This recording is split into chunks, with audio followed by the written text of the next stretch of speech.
Oke, baik. Untuk dapat menggunakan atau mencoba aplikasi kode igniter Arsip ini, pertama kita download dulu. Hasil downloadnya itu berupa zip,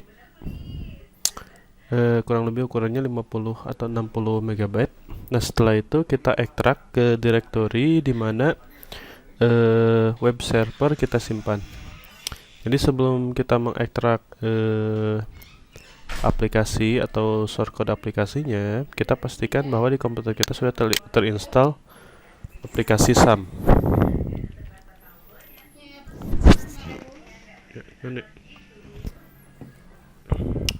Terinstall aplikasi SAM dengan versi PHP yaitu versi 7 ya.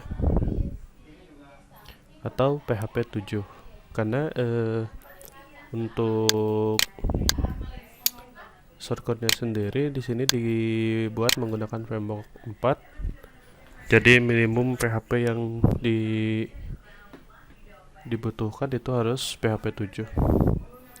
Kita bisa cek di sini untuk versi PHP-nya 7.4.6. Nah, untuk instalasi SAM-nya ini ditambahkan di deskripsi ya. Nah, setelah instalasi SAM, berikutnya kita harus aktifkan modul Intel dari SAM tersebut. Caranya cukup mudah. Setelah membuka kontrol panel SAM, kita klik apache config, kemudian php.ini. Setelah itu bisa dicari di vin extension, next, sampai pada halaman di dynamic extension. Kemudian di sini ada ekstensi yang kalau di depannya titik koma berarti ini komentar atau tidak diaktifkan. Kita aktifkan ini extension sama dengan intl. Kebetulan di PC ini sudah diaktifkan. Untuk mengaktifkannya cukup hapus titik komanya saja ya, kurang lebih seperti itu. Kemudian simpan. Setelah itu bisa di start untuk mencoba melihat modulnya sendiri di PHP-nya. Kemudian selanjutnya kita teruskan tadi, ekstrak dulu file yang sudah di-download.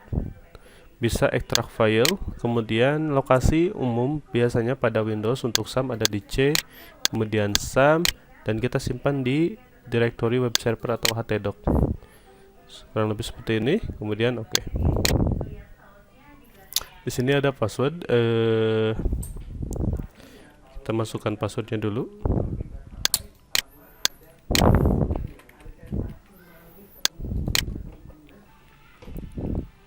Tunggu sampai proses instalasi selesai. php.ininya ini bisa di close.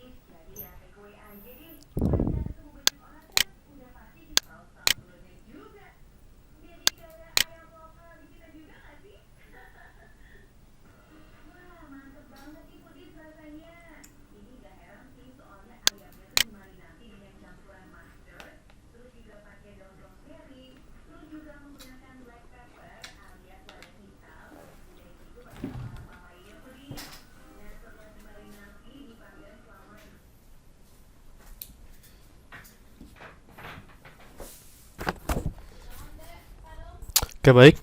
Setelah selesai, selanjutnya kita cek hasil ekstraksinya di C, SAM, htdoc. Direktorinya namanya CI arsip. Di dalamnya ada direktori lagi. Di sini ada CI arsip. Kemudian ini source code-nya. Kemudian di sini ada database. Nah,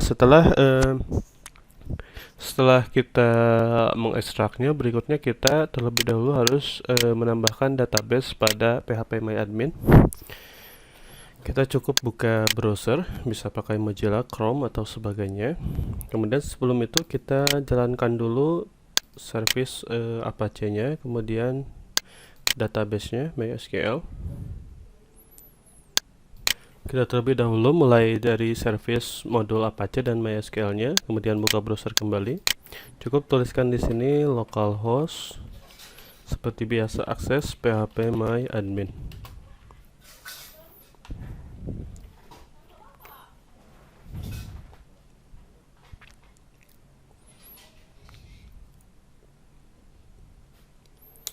Oke, setelah muncul akses database kita,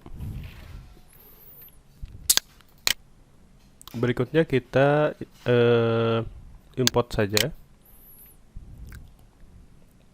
Klik import, pilih SQL yang tadi kita ekstrak, c sum htdoc ci arsip ci db arsip open. Setelah itu enable versionnya tidak perlu di checklist, kemudian go.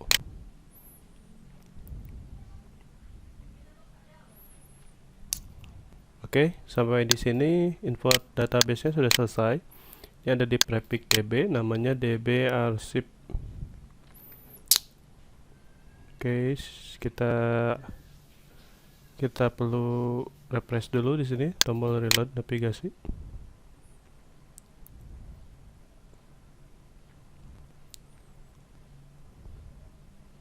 db arsip, namanya db arsip.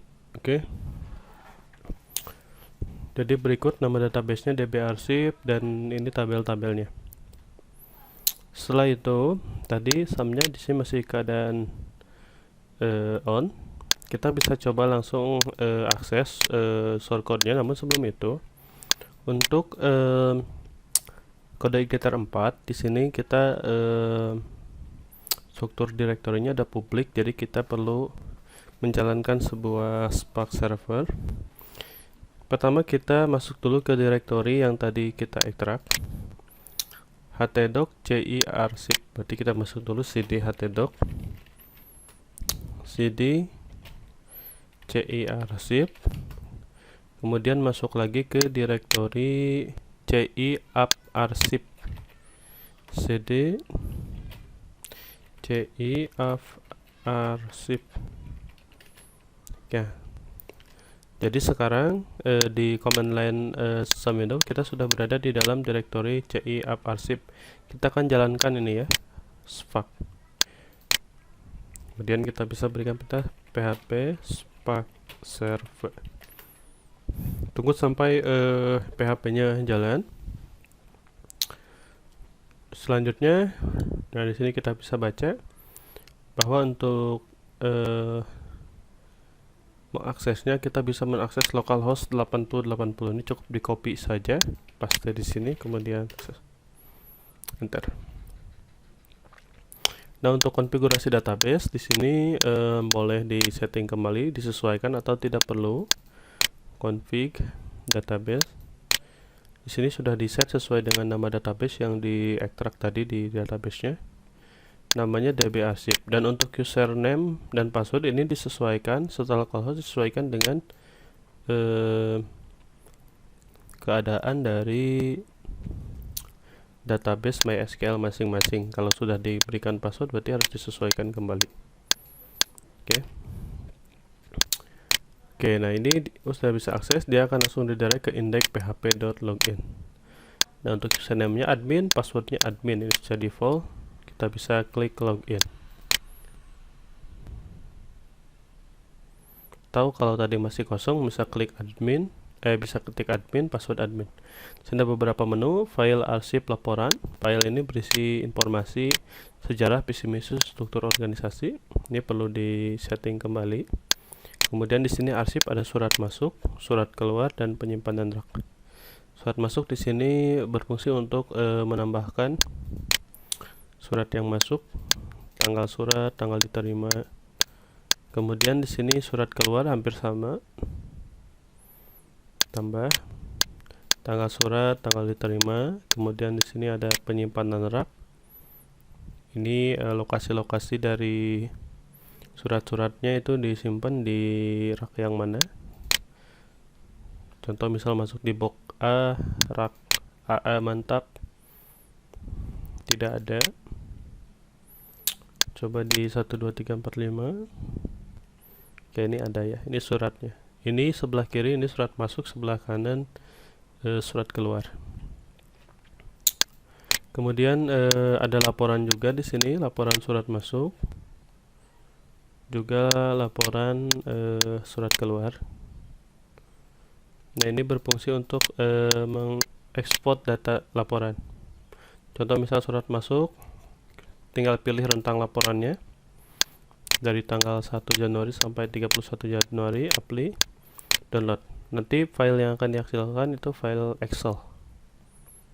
Nah, ini download laporan surat masuk. Kemudian kita open.